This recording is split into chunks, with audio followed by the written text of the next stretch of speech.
Good morning, everybody. My name is Danny Eskinos. I'm a real estate attorney here in Florida. I was a real estate broker for 20 years before I became an attorney, so I've been doing this since about 1981, um, which means I came from a background of the realtor background of trying to get things done, not trying to kill deals. So um, part of what this class is, it comes up a lot. Every time we have a closing, people need to know how they're taking title. Um, I spend usually what I'm going to talk about this morning. I end up getting 2 minutes in a closing room to have to come in and explain it to people. So if I start explaining it too quickly or something, somebody raise their hand or flash your screen, do whatever it takes to get off my attention. But the it's not a great deal of information, but it's very important because what happens is we end up. Well, I'll tell you essentially what the negative outcome can be, so why it's so important. Um, George and Martha Washington buy a piece of property. They get title, it says George and Martha Washington, or George Washington and Martha Washington. And a few years later, George dies. Now, Martha thinks she's the only owner of the property. And turns out they come into, she comes in to sell the property. And now we find out that no, because it didn't say anything besides George and Martha Washington, that now they have to do probate for his estate because in Florida it's not automatic. You have to have a judge say who owns the property, and title has to be vested correctly in order to have survivorship rights and for a lot of other benefits. So you can't just assume it has their names on it, or George or Martha, or George and Martha, that means anything. The default in Florida is that it's called tenants in common. That does not have any survivorship rights with it. So it works differently. So just starting off at the beginning, I'll just go through it, and then we'll discuss how it affects the future holding of the property. So first is fee simple ownership. Um, Fee simple actually came from the fiefdom, where the government or the king owned all the land, and he granted out fiefs to his loyal subjects. They would then own that fief, that tenancy of that land. So whenever you hear a fee simple, that's actually coming from the Old English history. So, but essentially, fee simple is I own the property, I have the full bundle of rights in the property, and I can do with it what I want. So, saying nothing, if it just says Danny Eskinos as the grantee on the property, I now own the property. If I die, they're going to have to figure out where the property goes. It doesn't automatically go to anybody else. It doesn't automatically go to my heirs. It doesn't automatically go anywhere. They would have to do probate on my estate, and whether I have a will or don't have a will, they can go by the will if it's there and hand out the property, or they can go, if I don't have a will, then they go back based on the default laws in Florida. And see, my heirs are determined by those laws. So essentially, people forget that it doesn't go automatically. They just say, "Oh yeah, we'll just have it in my own name." Now something happens, and it costs $3,000 to $5,000 to open probate when it should just, they should have done what they wanted in the first place. That's the that's what most people don't realize when they take title, is what happens if they die. Okay, so it's important to talk to your clients and talk to your customers and discuss where they want the property to go if something happens to them. Okay, it's not just who's going to own the property, but what happens when they die. Okay, lawyers have to talk about the bad things and the sad things. That it's one of the, we try to avoid problems in the future. Um, so you have fee simple ownership. You can say George Washington, a married man, and Martha Washington, a married woman, and they still, each one of them would own their one half undivided interest in the property. But if George dies, his probate has to be determined who his half goes to. If Martha dies, her half, they have to determine who her half goes to. And again, that requires probate. If it says George, and that's essentially called tenants in common. They own an undivided 1/2 interest in the entire property. So George gets to use the entire property. He has an undisturbed right to use the whole thing. Martha has an undisturbed right to use the whole thing. So it's a little weird because it creates some problems if they're not actually married, or if they're cousins, or if one wants to use it for a warehouse and another one wants to use it for an office space. Technically, they both have the right to use the whole thing for what they want to do. So that requires partnership agreements and another way of ownership. But it's important that people understand that it doesn't automatically go to the other partner. The default in Florida is tenants in common. Some places, as long as it's two people on there, they'll say it's joint tenants, and then it's survivorship benefits. Here, in order for Martha to take from her husband if he dies, it has to say husband and wife. It has to say joint tenants with rights and rights survivorship. So the tenants in common is important if there's more than one tenant, more than one person, okay, then it's a tenants in common by default. And that means that George's estate goes to who his heirs are, and Martha's goes to hers are. If it's just George and it says nothing more, then they'll absolutely have to do probate to find out who it goes to. Okay? Tenants in common is really, it's not difficult to do because all you have to do is leave anything else out. So, and that's the default. Now, you can also do things with tenants in common that's kind of important, and it can be very handy. If you have two partners that are going to buy a property, so they go in, they say, okay, let's go buy this rental house. Partner A has all the money. Partner B is going to put all the work in. Well, the partner A says, well, I'm putting all the money in, so I get 75% of the property. And partner B says, okay, but that's fine. I'll take the 25 because I'll do the work. So you can actually put it in the deed where partner A gets 75% of the property. And it would say he's entitled to an undivided interest of 75% of the property, and the other one is 25%. So you can split that up however you wish. And it's still an undivided interest to the entire thing, but it matters for things like the income, where the money goes, and when it sells. Those are two very important things. So partner A is going to get 75% of the proceeds when it sells. Partner A is also responsible for 75% of the bills and 75% of the liability on the property. So it works well for the partnerships that very just lax partnerships where they just they're going to buy something and get together. They can set it up that way. You cannot do that with joint tenants with rights to survivorship. Again, you have your single ownership. Doesn't matter. You own the whole thing. You get 100%. You have 100% of the liability. So if you are planning on buying a piece of property and you don't really want to set up a partnership or an LLC or another different kind of ownership, which I'll discuss later, you can do it as tenants in common. Then if something happens, your part goes to your heirs, their part goes to their heirs. Again, it will require probate if that happens.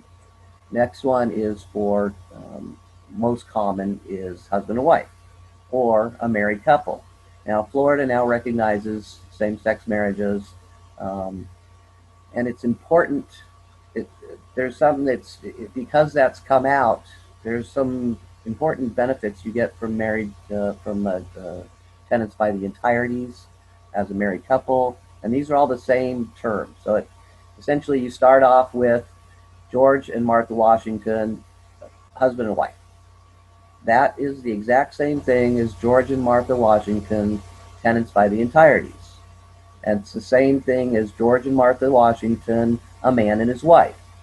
It's the same thing. Now, so however you want to term it, as long as you say some form of marital status, okay, a married couple, what happens is that's enough. There's so many cases, all the cases out there say that's the same thing as George and his wife or George and his spouse. So there's benefits for tenancy by the entireties, which is actually the legal term for it.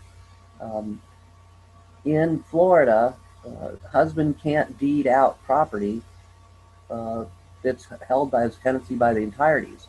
They can't, except for to his wife, spouse, without the other spouse joining in. They also can't, they can't mortgage the property without the other spouse signing in. Now, if it was instead of tenancy by the entireties, if it was just joint tenants with rights of survivorship, that can be destroyed by either one of them deeding it to somebody else. So it's a it's kind of a legal for the benefits of tenancy by the entireties.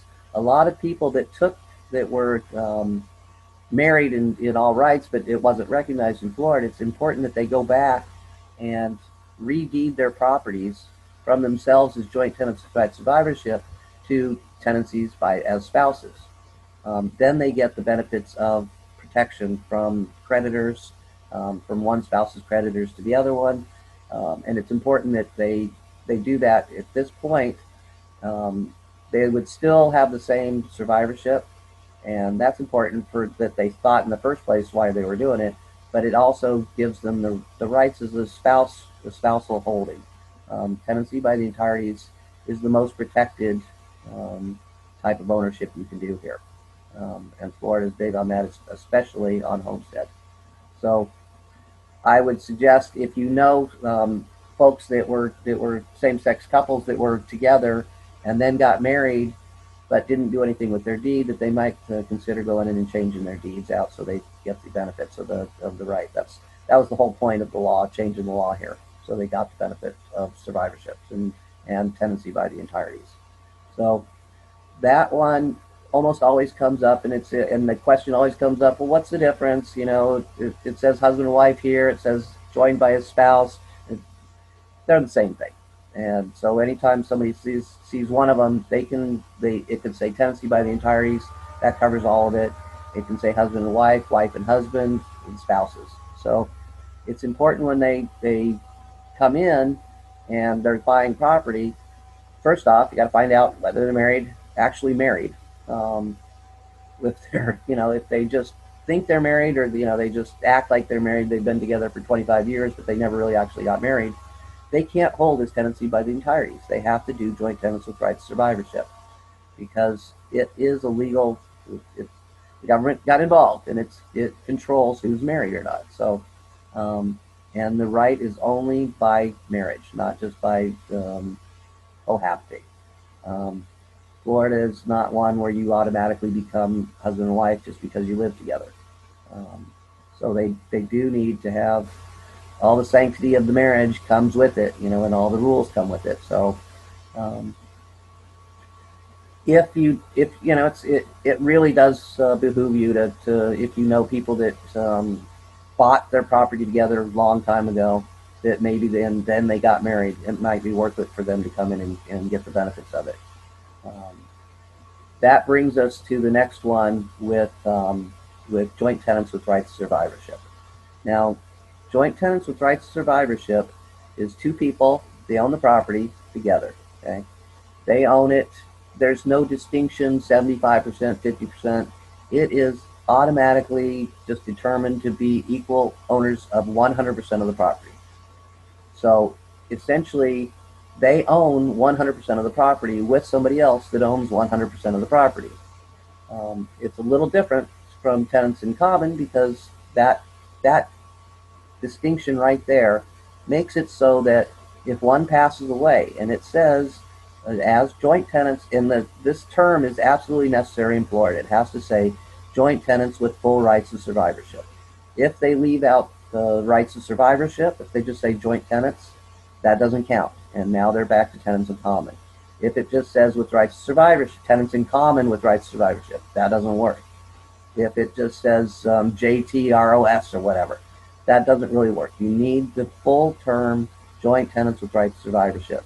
Um, the reason is that Florida's default, again by statute, they decided that in order to get it, somebody has to actually make an affirmative effort to make it that way. So instead of in a lot of states, it's the reverse of that. Here, Florida, we need to make sure it's all in there.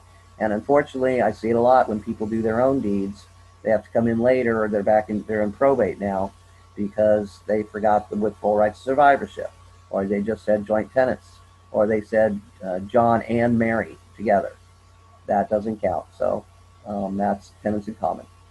So if you want them to, and the survivorship part is if George dies,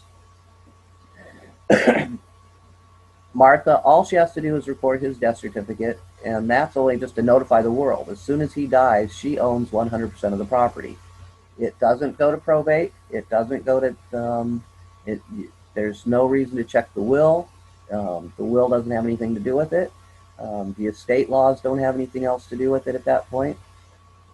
When as soon as the instant of his death, Martha gets title to the property.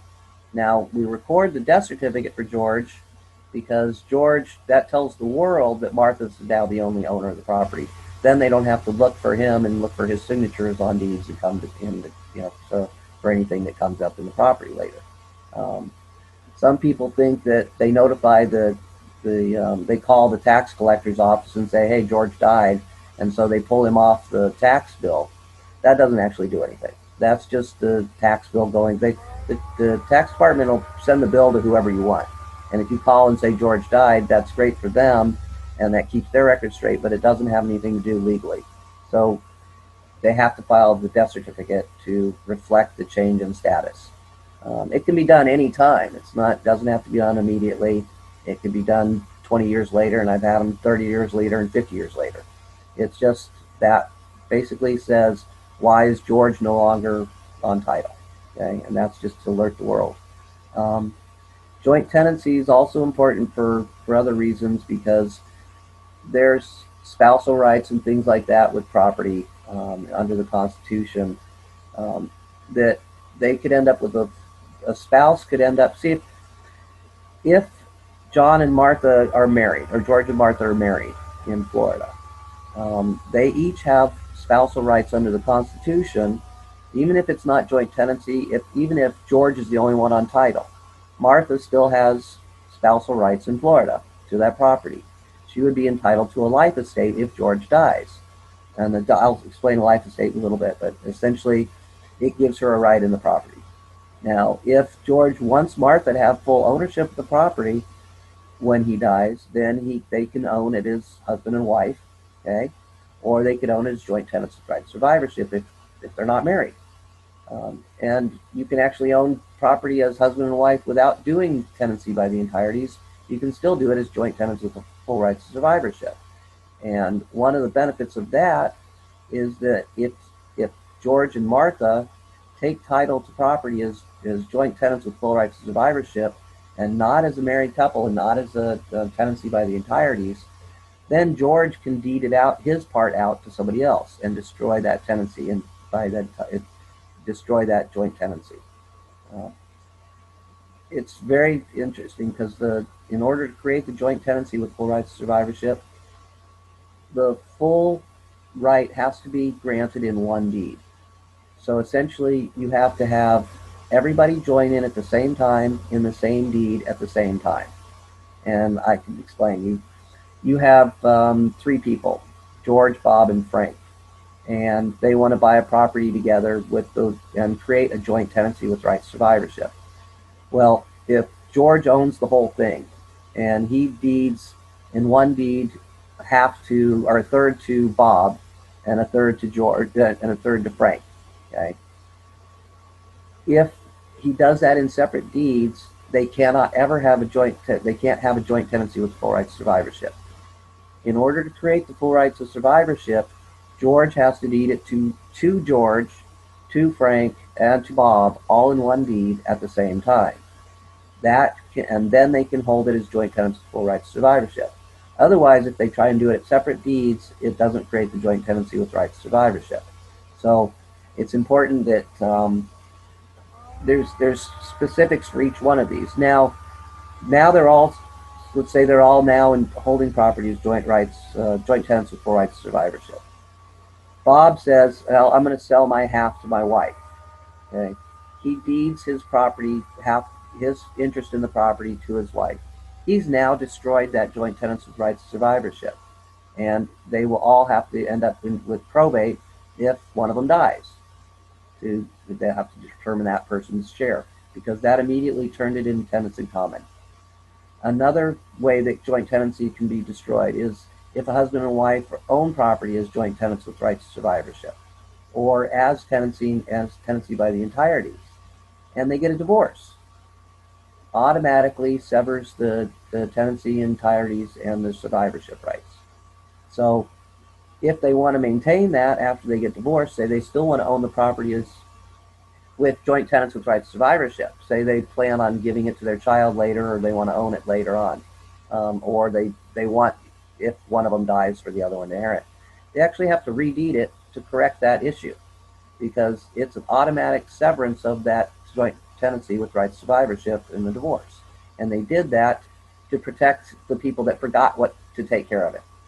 That's essentially that's automatic thing. So it comes up a lot. Some people may say, "Oh no, we still own it," and we bought it as a husband and wife, so we still own it with survivorship. No, they don't anymore. It's tenants in common, and again, that can cause problems later and require probate later.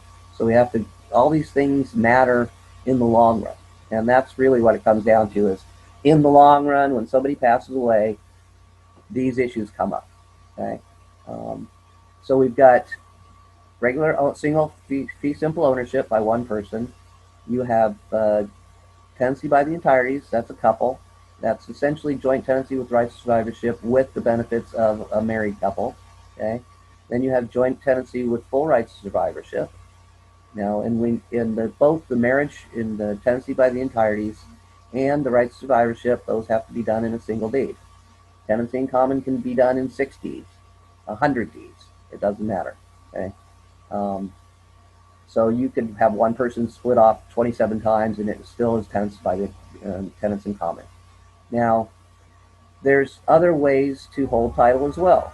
So those are the three basics. Okay.